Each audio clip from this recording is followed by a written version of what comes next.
¿Quién lo pensaría? Muchos artículos en revistas especializadas de nutrición vuelven la cara a los alimentos con contenido proteínico elevado, poca grasa y aportación de calorías para solventar el invierno y sobre todo a edades donde el ser humano resiente la pesadez de la inactividad física, la carga de los años y la mala alimentación sostenida durante la vida. Entre sus amigos, muchos de ellos mayores ya de 70 años, tan solo escuchar los nombres de insectos, larvas, mariposas o huevos de hormiga generaba una fobia. Ciertamente comprensible si se parte de la escasa tradición en la edad moderna de consumir insectos, costumbre más bien adjudicada por los habitantes del occidente a los seres sobrevivientes del tercer mundo en su más reducida expresión y materia interesante solo de reportajes para el National Geographic Channel. A Salakain le gustaba meter el tema de vez en cuando para provocar enojos y probar una vez más la escasa cultura de muchos adultos mayores, quienes se precian de buenos gastrónomos y desprecian lo desconocido. Quizá, llegó a pensar el aventurero, esa entomofobia se debía a la influencia de Franz Kafka desatada por su Metamorfosis, donde el personaje central, Gregorio Samsa, se despierta una mañana convertida en un monstruoso insecto. Había muchos argumentos en favor del consumo de insectos, entre otros las razones dietéticas, aportaciones en proteínas y bajo nivel de grasa, otras históricas y de supervivencia. En el Antiguo Testamento, al menos se habla en dos ocasiones importantes del consumo de abejas, escarabajos, langostas y chapulines en el Éxodo y el Levítico. Algunas razones más se fundan en una cifra. El 75% de las especies del reino animal son insectos. O sea, existe una gran oferta del producto para consumo humano.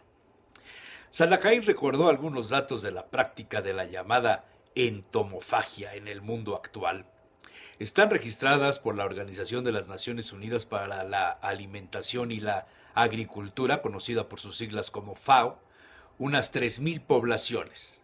Consumen cerca de 2.000 especies de insectos, con lo cual unas 2.000 millones de personas no mueren de hambre al año.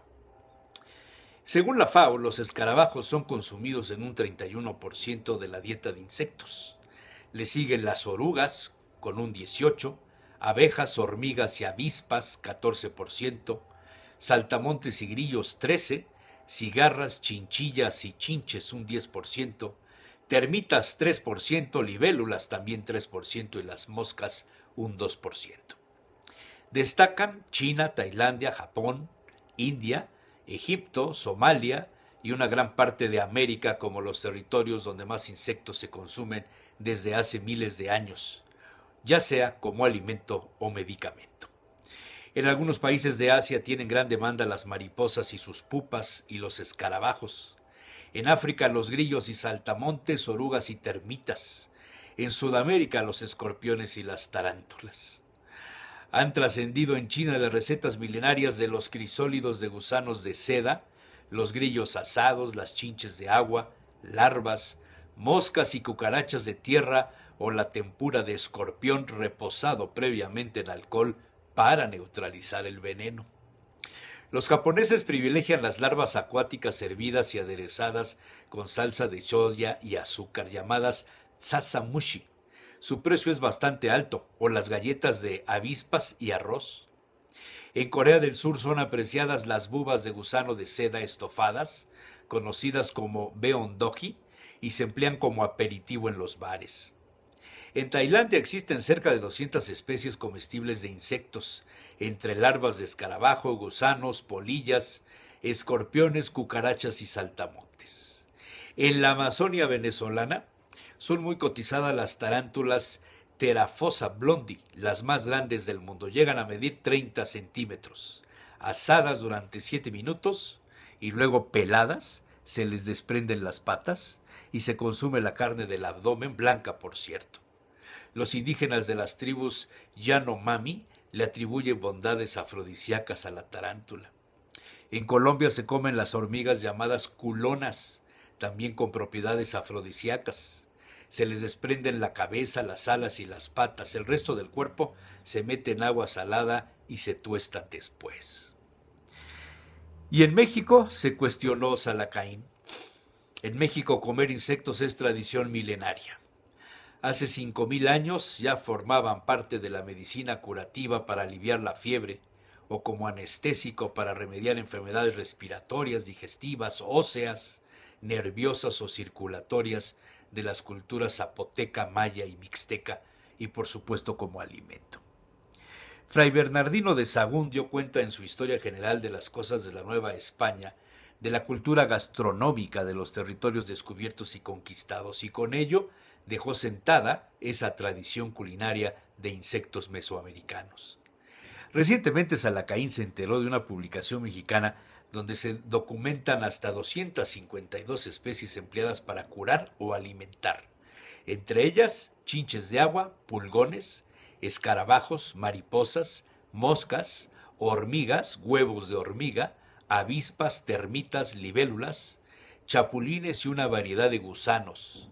Tal vez los más conocidos sean los de maguey, blancos, cuya producción ha ido mermando en consecuencia del bajo consumo del pulque y la sobreexplotación de la piel del maguey empleada para envolver los misiotes de carnero. En ese segmento están los gusanos tzotziles de Simojovel de Allende llamados tzatz, cuyo significado es gusano. Crecen en los árboles de caulote en los meses de julio y agosto y constituyen un rasgo de identidad de los tzotziles, quienes los hierven en agua, luego los doran con sal, limón y chile. Unos conocidos de Salacaín le envían algunas bolsas cada año para mantener el gusto y la costumbre y se comen como si fueran gusanos de maguey. Y en esa misma familia están los chinicuiles. Sahagún escribió de ellos. Hay otros gusanos que se crían en las raíces de los magueyes que son muy colorados. Aparecen ya entrado el mes de octubre, llegan a medir unos 5 centímetros. Los campesinos de Hidalgo, donde se consiguen de buen tamaño y ya fritos, los guardan en unos costales de manta y los alimentan con pedazos de tortilla. Así se mantienen vivos por más tiempo. Al prepararlos, los lavan primero. Escurridos y secados con un trapo se asan en comal a fuego bajo o se fríen. El chinicuil fue el gusano empleado por décadas para acompañar el mezcal, dentro o molido con sal, de ahí el color rojizo de la sal.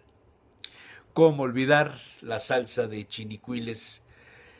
Sin duda la mejor, la más suculenta, con sabores diversos del animal del maguey, con dejos minerales, mezclados con tomates verdes asados, ajos, chile serrano, sal de grano, todo ello molido en un molcajete apenas rociado con agua o pulque, y cuya preparación es clásica para acompañar un buen taco de barbacoa de hoyo, de borrego, envuelto en pencas de maguey. La entrada del frío en Europa le llevó al aventurero a saborear y a añorar el calor del consomé de barbacoa con garbanzos, cebolla picada y algunos chiles serranos cortados finamente, preámbulo para llegarle a los tacos de barbacoa de hoyo y salsa verde con chinicuiles.